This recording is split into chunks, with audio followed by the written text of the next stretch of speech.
Hello everyone, welcome to MD Cars and Stories. I'm Marius, and because today is such a beautiful day, we're gonna drive in Leeds to meet James and Ross, and we'll find out together more about real estate and how to start and run a letting agency. But before we go, I'll have to tell you something. Actually, the full video was recorded like 3 weeks ago, but somehow I managed to lose half of it. So now I'm going to re-record that part, and that's why this video will be a bit funny, but I'll let you discover the story watching the video.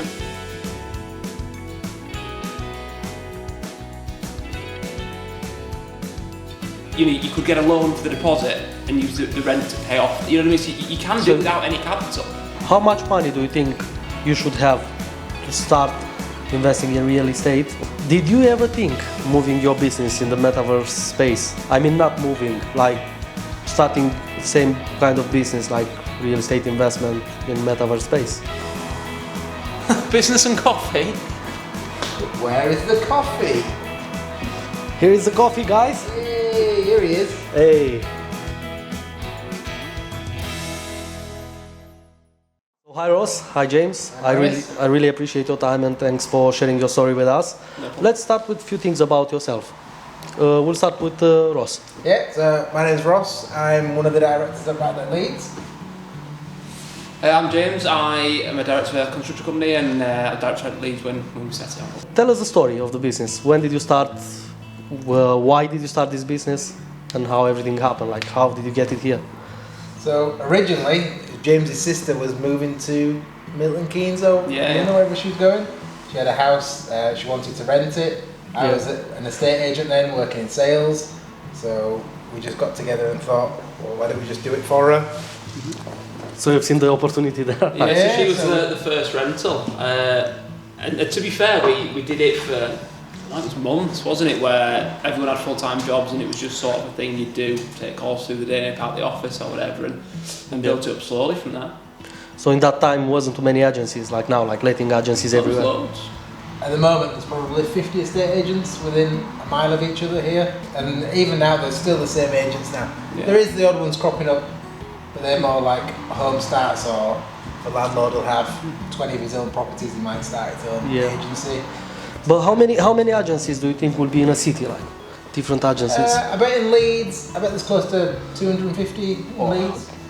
That's a lot. So the competition is More quite houses, high. that's why. Yeah. That's both sales and rentals. Some will specialise in either, some will be like a hybrid between the two. What's more profitable, selling a house or renting a house? Because everyone is thinking if they sell a house, they'll make a big Yeah, percentage. Or It's a bit of a $1 million question, really. It depends on the market at the time.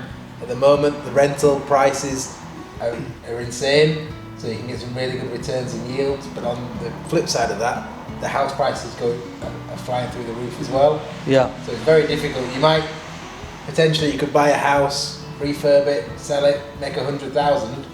If you're renting it and making 10 grand a year profit, in 10 years' time, you've got that 100,000 and you still own your asset as well. It depends what you're after, isn't Yeah, it? yeah. Whether you're in a long term. but what would you prefer?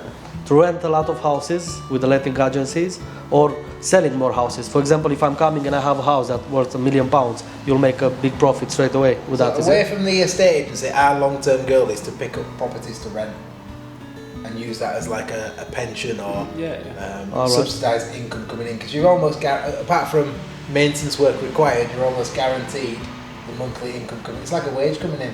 Yeah. A lot of the time, you just need that initial deposit and build. It's like a safety net if you rent them for a long time. It's a pension, you know what I mean? Yeah. That's an income then for as long as you keep those houses rented. You don't have to Yeah. do anything. You know, you just build up and you have maintenance every now and again, Yeah. and fees and whatever. At the Yeah. minute now, you're thinking, well, in the next 5-6 years, I don't really, I might not want to be working. And if you've got, then you don't have to worry about it. Whereas if you've got 200 grand in the bank, that's going to go quite quickly. Yeah. Whereas, you know what I mean? If you're getting 40-50 grand a year for the rest of your life, you don't have, and it's just that balance Exactly. really. What And you you've still got that asset to sell it. Yeah, for as well. exactly. So the likelihood Yeah. is, if you buy a house now, in 20-30 years when it comes to retiring, you'd like to think that's gained capital value as well. So Yeah. How much money do you think you should have to start investing in real estate? Or maybe someone who's watching us will think to start their own letting agencies. But it depends. Again, it's if you want to go and buy a property in London to rent, then you're going to need a much bigger capital to start with. You're looking at 25% on most buy-to-let mortgages to get a half decent rate, whereas you could go to the northeast and pick up a house probably for 50,000 that would bring in. I mean, now as well, you don't have to have, I don't know the word, but you could get a loan for the deposit and use the rent to pay off. You know what I mean? So you can do it without any capital.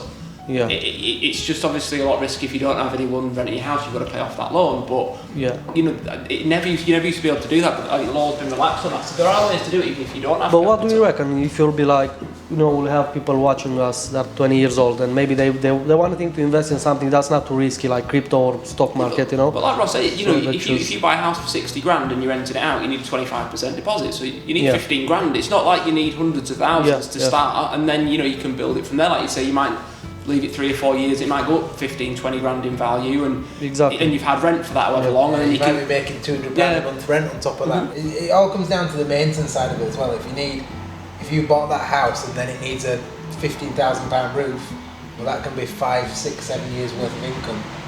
Gone. Exactly. So it's like any investment. There's a risk involved with it. You can't go out and buy stocks and shares or crypto and expect just to be a millionaire overnight. There is that element of. Anyway, this is a low risk, low reward. It's not like your money's in bricks and mortars. Unless the house is falling down, it's always going to be worth. You know what I mean? You're not going to buy a house for 100,000 and 2 years later it's worth 20 grand. You might drop down a little bit. I mean, the first house we ever bought, we bought at the peak of the market. I don't know, it was 140 grand or whatever it was, and a year later we probably lost 50 grand on that house. And it's only in the last few years it's gone above what we paid for it. But if you don't need to sell it, you don't really have the risk because you can always get your money back. An estate agency isn't just a matter of I'll take a few photos and put it online. It's all the law and legislation that comes behind it. All like the need to be part of ombudsman. Property Mark are now bringing in like the old ALA qualification where everybody who's customer facing has to be to a level 3, which is an A level equivalent. Directors have to be to a degree level, just to be able to serve a customer that walks in. So is that so easy? Like I just want to start a letting agency, and they're putting a stop to it. Yeah, because it's so competitive and there's so many, and to be fair, there are a lot of bad ones. It's kind of getting cracked down on. So the renting of the house is probably the easiest bit. It's making sure all the boxes.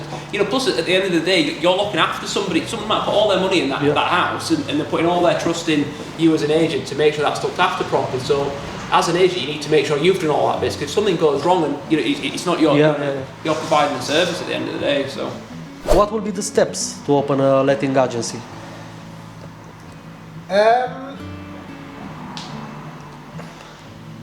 Find some properties. So you need obviously some stuff.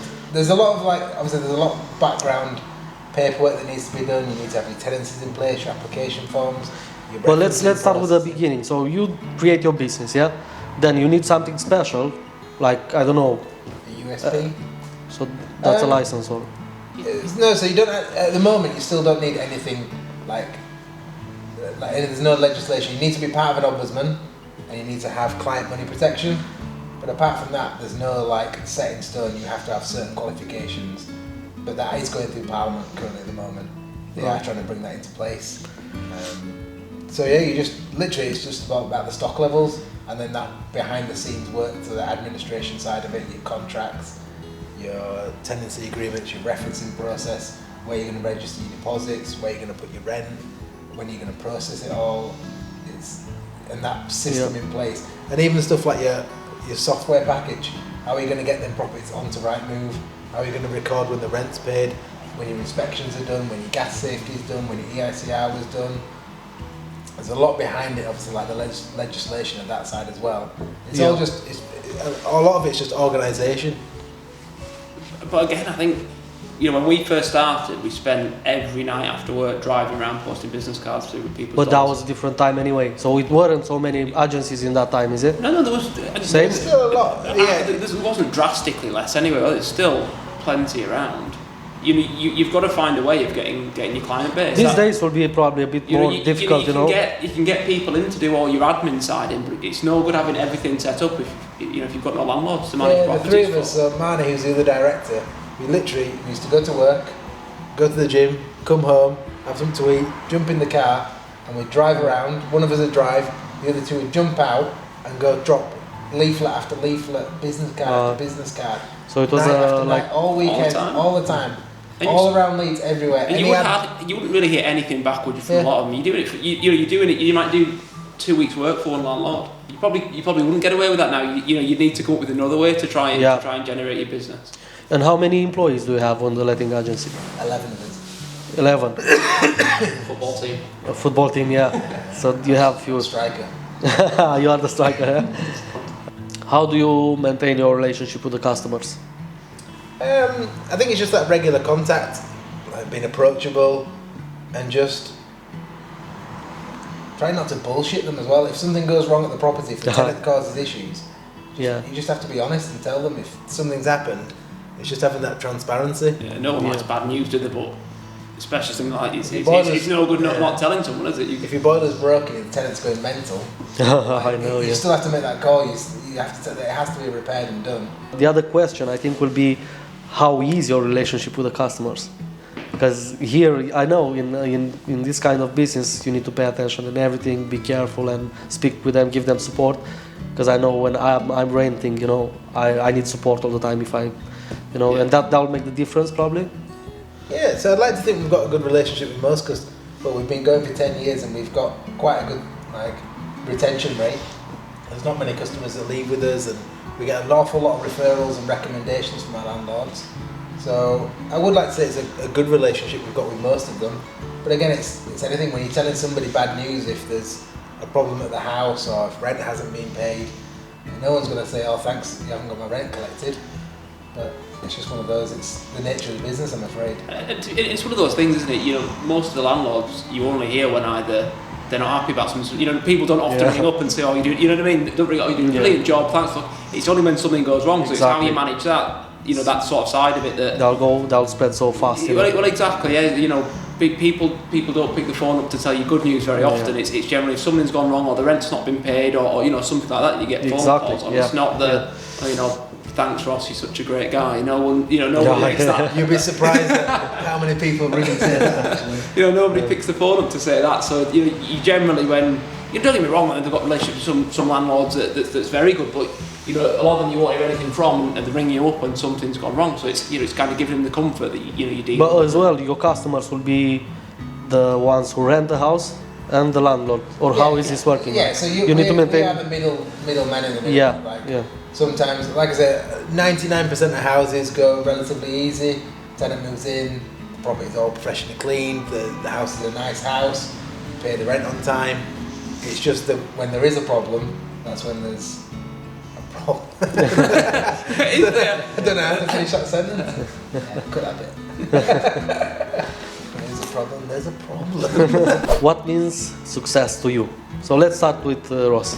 In the personal life and the business life. So let's try to make between them, Yeah, I think there's just a steady balance between the two, really. It's obviously, it's not all just money orientated. It's being happy about what you want to do, still having that drive. We're 10 years old this year, right at Leeds. It's still having that motivation to come into work, and that balance between personal life, home life, and business, really. Thank you. What about you, James? Ferrari, I think.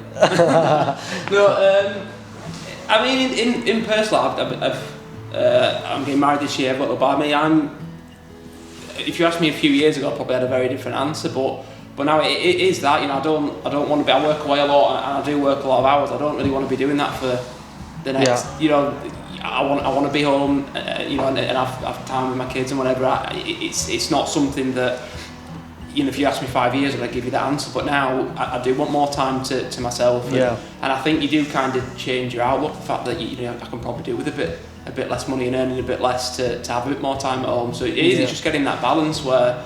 So a definition for success will be life balance. Yeah, I would say so. Yeah. And I think it's the ability to have a choice. You don't want to have to get up and do something. If it's up to you whether you get up and have a day at work, or that's I suppose to me what would be a success when you have that choice and you don't have to do it. You do it because you want to do it. Did you ever think moving your business in the metaverse space? I mean, not moving, like starting the same kind of business, like real estate investment in metaverse space? I've looked briefly into it, but I can't really get my head around. I'm still not 100% sure what it. I understand obviously the concept of it, and I just don't understand the business model that follows that. Like, how is that going to make money? What are the next steps to make that profitable? How do you make that a profitable business? And I think it's because it's not really done anywhere. I think you need, it's a big jump from being. I think you need to know more about the metaverse than you do need to know about letting agency. I think Probably, yeah. If I set up a let metaverse and advertise some virtual shop, some virtual land to rent some virtual houses. But maybe who's it's like, going to put their hand in their pocket and pay me virtual rent money to probably you'll be surprised how many will do it. Yeah, it's like at the beginning, it's something new, so that's why. I can understand the purchase of it, the estate agent side of it. I'm selling this metaverse land, but who's going to rent metaverse land? So let's take the example of Sandbox, Yeah. So they have the land, you can rent it and build a game, for example, or rent that space to somebody and he's living close to Snoop Dogg. But I'm not saying you need to sell land, virtual land. You can make a connection between your real world and the virtual world, create a utility on that virtual world and the real world. Maybe NFTs, it's the same. Metaverse means then NFTs.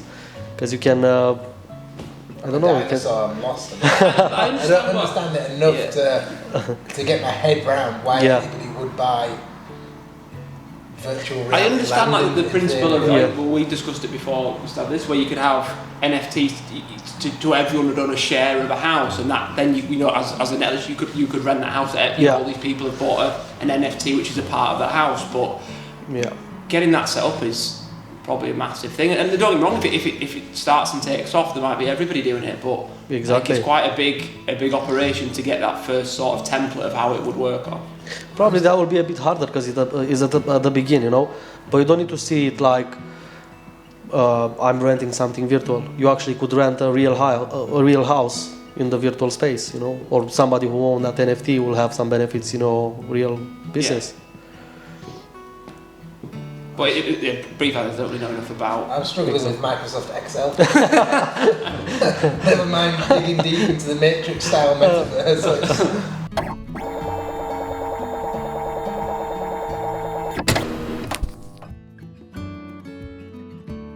What are your goals for the company and for your personal life? Do you have a goal, what do you want to achieve in the next years? Where do you want to bring your company in the next years? And where do you want to be in the next, let's say 5 years, like everyone says. Where do you want to be in the next 5 years and your company? So business-wise, I'd probably say that we're in the top 3 biggest estate agents in Leeds on the rental side of it. So I suppose it's just to get to that number 1, have the biggest market share on the business side. Also, there's potential then to look at developing into other cities and expanding the brand. I really thought actually about personal lad. You should. Probably, yeah. I think that's what I just said. Basically, the next 5, definitely 10 years, I don't want to have to be getting up to go to work. I think once you're at that point, and you can, don't get me wrong, I don't want to do it and change the way I live. I'd like to be able to keep the lifestyle I've got, but not have to do it through getting out of bed at 5 o'clock every day or whatever. I think for me, within the next 5, definitely 10 years, that's where I want to be. Yeah, that's nice. So hopefully you'll be there in the next 5 years, not 10 years. We'll see. Come back in 5 years. Which one do you think is the most difficult part of running a letting agency business? I'd probably say dealing with expectations, especially on the maintenance side. I don't know what's up with me. What do you think is the most difficult part in running a letting agency business? I'd probably say dealing with...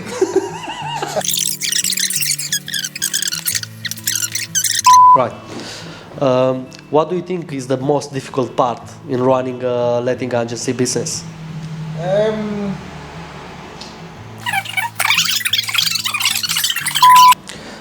What do you think is the most difficult part in running a letting agency business? I suppose dealing with a lot of clients' expectations.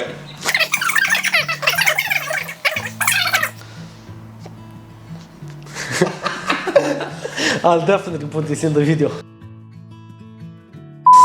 What do you think is the most difficult part in running? It's time to change! Let's say if you'll create a movie about yourself, how would you name it? You first. How would I name it? Yeah. But the movie should be about yourself, about your life, about, you know? It's a really sad, depressing movie. A drama. So, what, a real movie? So let's say, yeah, you'll make a real movie about your life. How would you name that movie? The Depressing Days of Ross Monroe. My movie name would be I Wish I Was Talented to Be a Golfer. So that would be your movie. Why? It's your hobby. That's what I'd love to do. Yeah? Alright, so that's your passion. Do you do any of it now? Do you play golf? I'm not talented, that's the biggest problem. So that's your movie, yeah? Okay. Be my dream chasing the PGA Tour, coming last every week. Yeah, but you still work and then you'll come second last, you know. But You can play golf, just not to any sort of standard. you know what? You know the good news. You are better than me. Oh, yeah. Definitely. Mine, I would call, I don't know, a lot of mistakes, turned out not too bad. Yeah, it'd be sort of like a depressing comedy. Nice. And what about your movie? Will it be a comedy or a... Very serious. Documentary type. Yeah. Maybe a thriller. What do you think about this? Do you need to work for the money until you have enough money working for you? Is this true? I'll tell you when I've got enough money. So when you have enough money, how much do you consider you should have to live a decent life and be happy? It all depends on your lifestyle, doesn't it? If you want to fly Yeah, but first class, the lifestyle will change, is it? Because if you have more, the lifestyle will change. It opens up more doors. It means you can go where you want, when you want, do what you want, kind of thing. If a certain extent of money, you can meet who you want. But Yeah. it's a personal preference. What makes you happy? I might enjoy going camping for free, or I might want to go to Monaco in a 5-star hotel on a private jet. Or you may like both of them. Yeah. So give me Monaco one sounds better, doesn't it? Yeah, I've seen Monaco only from the airplane coming from Italy. But give me a real amount of money now. How much for you will be enough, let's say a month, to live exactly how you want now? Exactly how you want. So if you wish anything, or you need to add that as well. In an ideal world, Yeah. I mean, it depends. I mean, 10 grand a month, I would say you can live a life that you want to live. You don't Yeah. but I wouldn't need that a month to be able to stop working. By the time, Yeah. I don't know, if you 40, 50 grand a year, it's enough to live a good life. A lot of people, live that and live really well. So it's family commitments as well, though, isn't it? So if one of the lads wants to join tennis or football, or Yeah.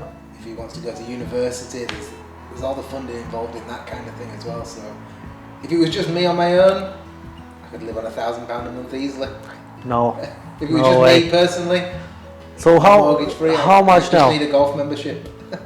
Maybe 5,000 a month, And just enjoying the time, is it? and that give me a comfortable yeah, I life. think I that think. 60 grand a year gives Pay, you a comfortable life. Still pay for Definitely. what we need to do for family wise. Yeah, I Right, think so. okay. I think the thing is, that sort of amount of money is you can do the majority of things you want to do without. That's for me is the most comfortable. Is when you can do things without having to think about it. You don't think, well, we want to go do this, let's save. And that having that comfort is probably where I want to be in terms of once I can do that and it's coming in. That probably needs to be that's fair enough. So if you have that money from a passive income, that would be the perfect thing, exactly, is it? because you kind of get used to being able to do things without thinking about it, and Yeah. you don't really want to kind of go back where you have to save up to do things. It's nice to be able to, but part of it must say, oh, well, me and the boy want to go away. Yeah. You can just do it. You don't need to think, well, I'm going to plan for this. You can just kind of do it, and it's just having enough to give you that sort of comfort for me, because it's where we've built up to now, and I don't really want to kind of go back where you have to get to the point where, when you're younger, you're not earning as much, you have to sit and save to go away, Yeah. sit and save to do things. It's just nice being able to just on the spare of the moment do the sort of things you want to do. Did you ever fail? I mean, we only got into investing into stocks and shares the last probably 5 or 6 years. Lost as soon as and it's just because we just kind of jumped in and didn't research properly. Yeah, And that's exactly. the thing, and I think it does help you, to be honest with you. Because A lot of information once and you you've don't know seen what to loads choose. of money's gone out of your account, you're thinking, I've got to look at this now. And yeah, so I'm still doing it, to be honest with you. I fail diets every week. Like me. Yeah, every week. But yeah, I think you have to fail. You have to. That's what pushes you to keep going or to succeed. And to, if it was easy, everybody would do it. Everyone, in every walk of life, if you could just go and be a millionaire instantly, then every single person will be. You've got to have that drive to. And I don't think there's anything wrong with failing either. It's definitely not. It pushes you to progress. Yeah, depends how you'll take it. By no means a hugely successful person, but I can't imagine there's anyone that's really gone through life not failing at anything. No It problems. just happened. I don't think anyone you'll speak to will say, I've never failed at anything. At the end now, anything you want to say for the ones who watch us, an advice? I'd just say the best advice I can give is just keep watching MD Cars and Stories. Nice. And if you've got any property to rent or sell in Leeds, give us a call. That was all for today, guys. Thanks for watching. It was a really nice time with James and Ross in Leeds. I learned a lot of useful stuff. What about you? What did you learn from this video? Leave us comments with the best things, and as well what we want to see in the future. If you like this video, don't forget to subscribe. This will really help the channel to grow up, and I can post more videos in the future. I'll see you next time.